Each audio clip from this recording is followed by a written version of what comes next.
what's up on this Mr. Ballin, you know what I'm saying, Saturday, I'm finna say Sunday.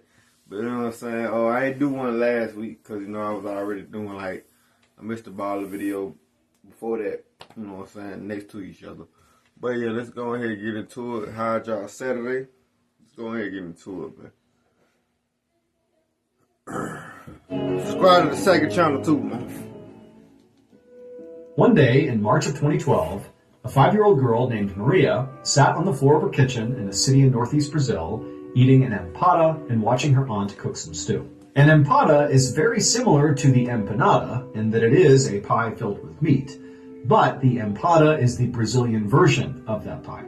Maria's family was actually known for their cooking, specifically their empadas. In fact, at this very moment, Maria's mother was out selling their famous empadas on street corners and in bars and local restaurants. Now, the family got by okay this way, but despite their notoriety around these empadas, they really wanted more.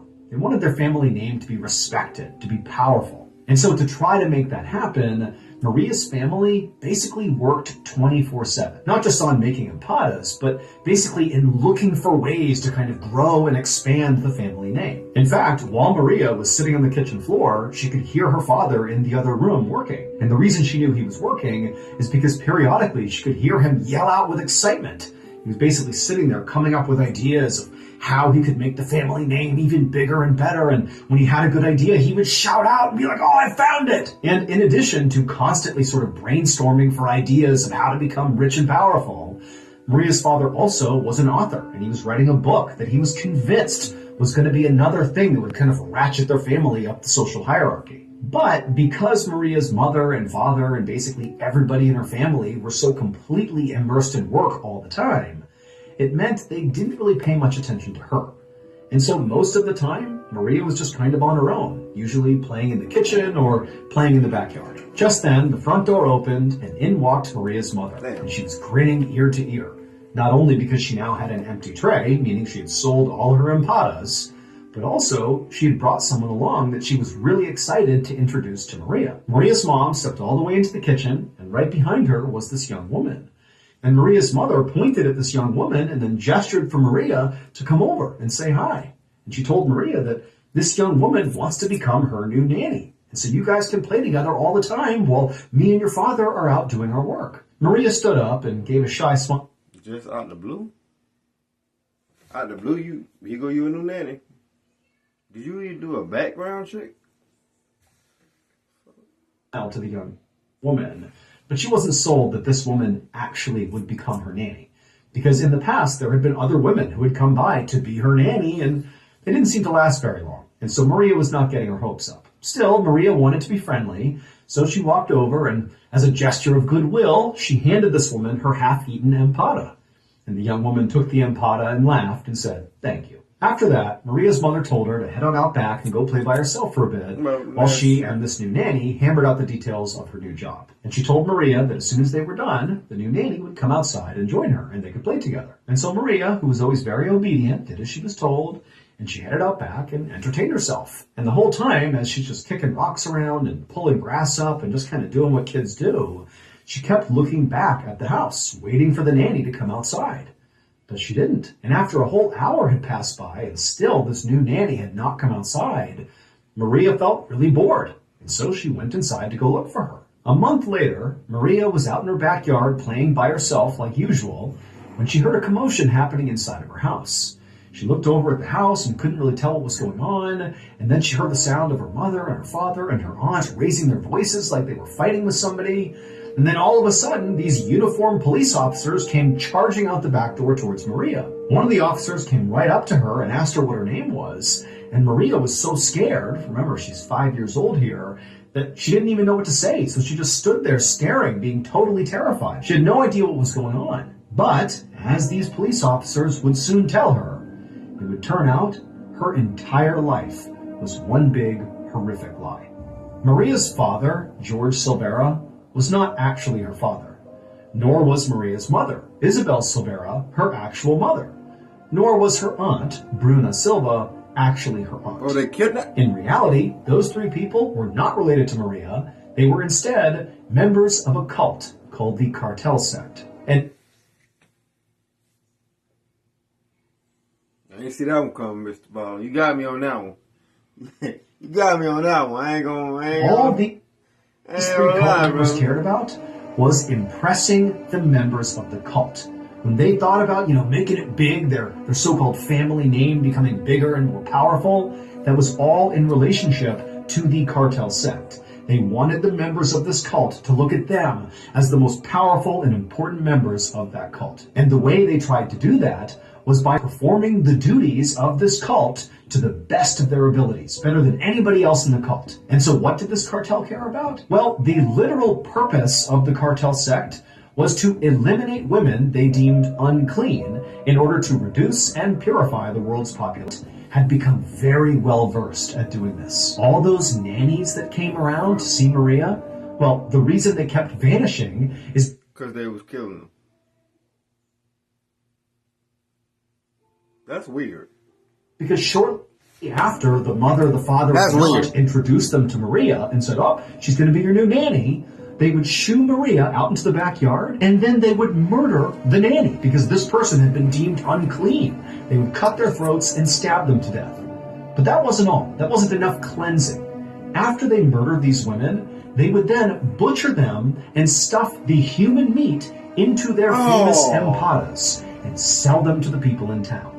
They literally were feeding people in the city human. That's why I don't eat everybody cooking. That's why y'all shouldn't eat everybody cooking. Right there. Even at restaurants. Don't eat everybody cooking. Right there. That's meat. But that's the real the cult and the cannibalism and the murders were not actually the biggest shock of the story. The biggest shock of the story is actually the real identity of little 5-year-old Maria. She was actually the daughter of the very first victim of the cartel sect. The mother, along with Maria, 3.5 years earlier, when Maria was just 1.5 years, they had been lured to this very house where her mother was murdered right in front of Maria. And then after her mother was killed, they cooked her mother and fed pieces of the mother to Maria. And ever since, they had just kept Maria and treated her like she was a member of the family, basically turning her into an unwitting cannibal.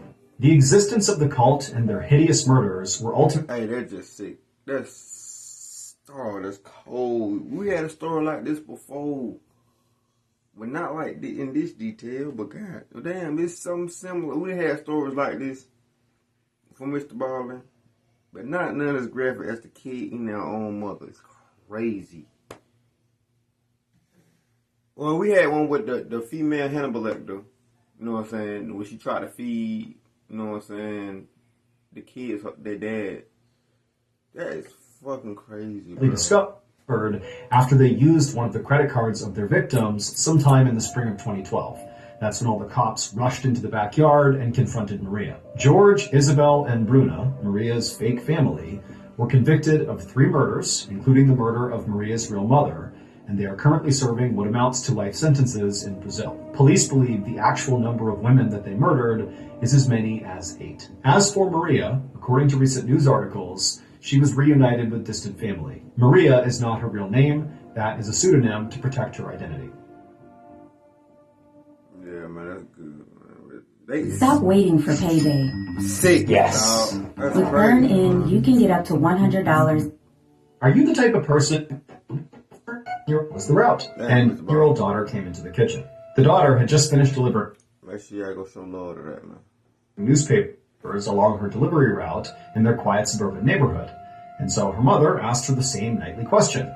How was the route? And usually the daughter replied with just a, good. But tonight was different. Instead, her daughter said, I'm trying to make sure because I've been having like a little error going on, man. A couple videos ago, it was like a little error, man. We're going to get right, man.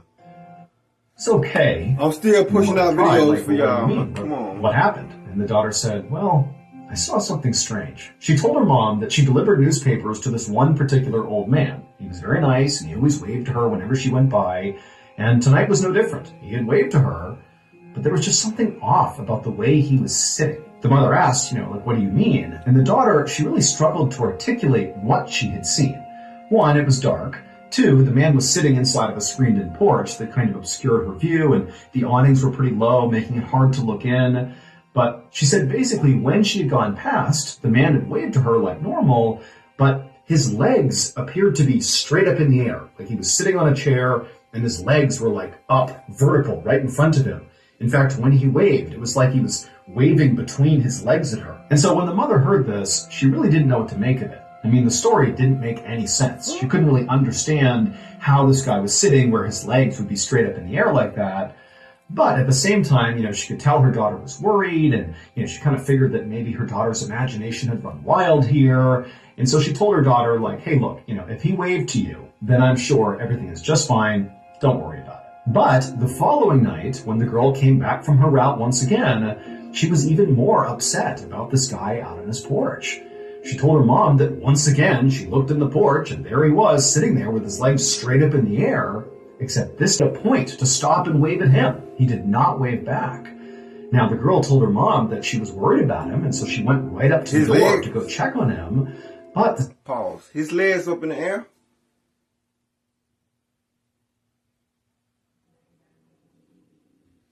Pause. Screened-in porch was locked, so she couldn't get inside, and, her view was kind of obscured because of the screen, so she couldn't really see him in there. But, she didn't know what to do, so she just left. Now, this story, which was already weird, now did seem a whole lot weirder that 2 days in a row her daughter was seeing this. But the mother's thinking to herself, like, come on, this is just some older guy who loves this chair and, he's fallen asleep in some weird position here. And, my daughter's sort of exaggerating what she's seeing. Like, this can't be a big deal here. But, again, seeing the concern on her daughter's face, she told her daughter, look, don't worry about it. I'm sure everything's fine. I will go by tomorrow morning and make sure he's okay. So the next morning, a little before 11 a.m., the mother arrived on the street where this old man lived. And as she was walking down the road towards the house, she actually spotted the mailman. And so before she went any farther, she flagged the mailman down and she asked him, like, hey, is there anything weird going on with that old guy who lives right over there? But the mailman was like, no, he's just a nice older guy who waves at everybody who goes by. And so the mother thanked the mailman and did give some thought to just, taking what the mailman said and turning back around and heading home and telling her daughter. Sometimes it's always good in my y'all business. Sometimes. Everything's fine. But, she knew her daughter was really worried about this guy. And so she decided she would just continue down the road and check on this guy for herself and just really make sure he's okay and then report back to her daughter. And also the mother was thinking, it's about 20 degrees outside. It's very cold. This is not really a good time for an older man to be outside so much. So what's he doing? Like, let's really make sure he's okay. And so the mother made her way down the road and she reached the old man's house. And sure enough, the screened-in porch really did obscure, whoever was inside of it. She could see a silhouette of what appeared to be this old man sitting there. But the first thing she actually noticed was not him, but rather the two newspapers that were sitting right on his walkway, uncollected. I mean, these are the newspapers that her daughter had left over the same period of time that she's seeing this weird thing happening with this guy. And so suddenly the woman's feeling like that's a pretty big red flag. And so she hustled her way right up towards the front. And as she did, she looked into the screen porch and waved at this old man to try to get his attention. Like, hey, are you okay in there? But the man did not wave back. And so the mother went right up to the door and she checked it. But like her daughter had said, it was locked. And so the mother, she pressed her face up against the mesh screen that kind of had been obscuring her view from a distance. And she put her face right up against the screen where she would have a clear view inside. And when she did, and she saw the old man who was in fact right there, and he did in fact have his legs up, when she saw him, she realized what was actually going on. And the second she did, she jumped back, turned around, and ran away to go call the police. It would turn out the old man who lived there, whose name was Robert Ham, and he was 73 years old, he was not just eccentric and sitting weirdly on his front porch. Instead, on January 23rd, right before that little girl had come home and told her mother that this man had been acting strangely, on that evening, Robert had come out onto his screened-in porch, and for whatever reason, he had attempted to sit down on this trash can that was out there on the porch. But the lid didn't hold. And so Robert fell butt first into this trash can, folding him up into this V position where his legs were straight up in front of him. And Robert was too weak to get himself out of the trash can. And also because of being in this V position where his legs were pressed up against his torso, it was restricting his ability to breathe and to make any sound. And so all he could do in this position was just wave at passerby, hoping they would see he was in trouble and go help him. But unfortunately, nobody could really tell what he was doing, including the little girl on the paper route. They just thought there was this guy sitting in his porch in this weird position. Well, never mind then. What I just said, never mind. Never mind. God damn. Waving to people, when in reality, he was dying. And so unfortunately, because nobody came to his aid, Robert did die. He would die of a heart attack, and in fact, by the time that little girl's mother arrived at his house and put her face up against the screen, Robert was already dead. Miss, if you got a bumper, then twerk it. Miss, if you got a bumper, then shake it. Vibrate, embrace it. If you want a baby. Hey, that's crazy. I ain't gonna lie. A 9-year-old farmer named Terry Garner stepped out of his house in rural Oregon to go feed his animals. He stopped first at his enclosed yard, where he spread some seed on the ground for his chickens and turkeys, and then he headed over to his pen, where he was raising 4-horned goats, which are goats that grow 4 horns instead of 2. And after picking up some hay and tossing it in with the goats, I don't think I ever heard no 4-horn goat. Terry just stood there and smiled as he watched the animals eat. Terry loved his animals. First time for me. He actually had previously been a butcher for most of his life, but 6 years earlier, when he had retired, he had kind of gone the opposite direction, basically housing all these animals and treating them basically like people. In fact, he was so devoted to his animals that sometimes when the nearby river would flood, he would move all of his animals into this house he had built on his property just for the animals, to make sure they were safe. And if you ever went to visit Terry at his property, it was pretty common to see a lot of the chickens and other birds just kind of hanging out on the front porch of Terry's house. He didn't care. He liked having them around. But of all the creatures that Terry took care of at his farm, the animal he loved the most were his pigs. Now, normally when farmers raise pigs, they grow them to about 250 to 300 pounds, and then they sell them to butchers to be slaughtered. But that's obviously not what Terry was doing here. He loved these pigs so much that he basically just fed them anytime they were hungry, and they were hungry all the time, which meant his pigs sometimes grew to be like 700 pounds, and at no point was Terry going to sell those pigs. He just wanted his pigs to live their best life. You know how much money that is? God damn. 700 pounds? Jesus Christ, man. After he was done feeding his chickens and turkeys and the goats, he grabbed a whole bunch of food and began making his way over to his beloved pigs. A few hours later, a member of Terry's family arrived at Terry's property and knocked on his door. This family member had called Terry earlier in the day, and Terry hadn't picked up. Now, that in and of itself was not that uncommon. Terry was a busy farmer, but Terry always called people back, and so far, he hadn't. And so this family member was here just to check on him and make sure he was okay. And so after a few minutes, when Terry did not come to the door, the family member grew more concerned about Terry and decided they would just walk the whole property and just go find Terry and see what he was doing. And so the family member left the porch and walked all around the property. They saw where the chickens and turkeys were. They saw the goats. They saw the pigs.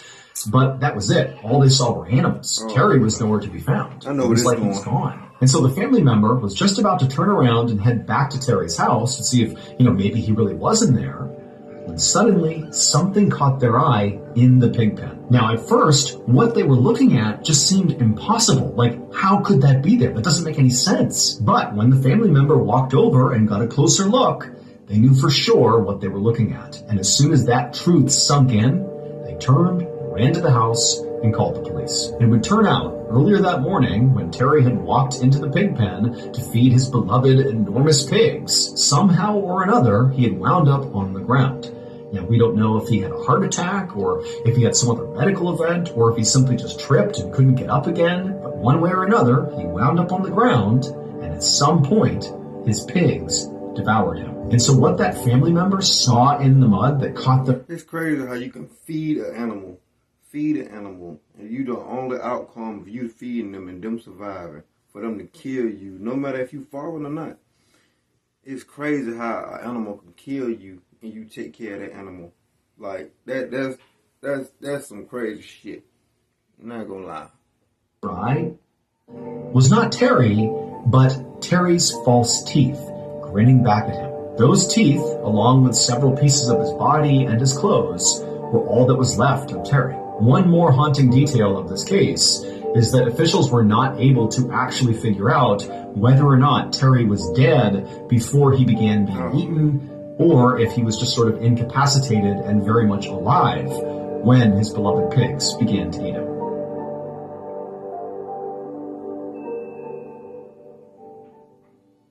As many of you may already know, by far the most popular series that I do on our YouTube channel is the top 3 places you can't go and people who went there anyways series. I know the other video. So we're going to continue to do that series periodically on YouTube like we have for years. But because the series is so in demand, we are also going to begin telling these stories in a brand new format.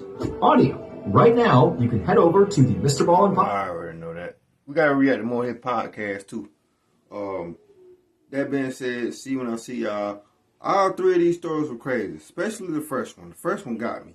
Not gonna lie to you. And the second one, with, you know what I'm saying, with the old man, with, you know, if y'all see something wrong, make sure y'all check it out, man. I regard what I said earlier. Disregard it. Make sure y'all go check it out. You know what I'm saying? Some stuff might not be right, especially when pertaining to older people. You know, the elder. This story is crazy. Crazy. That made me rethink. I don't even want to have no farm and shit.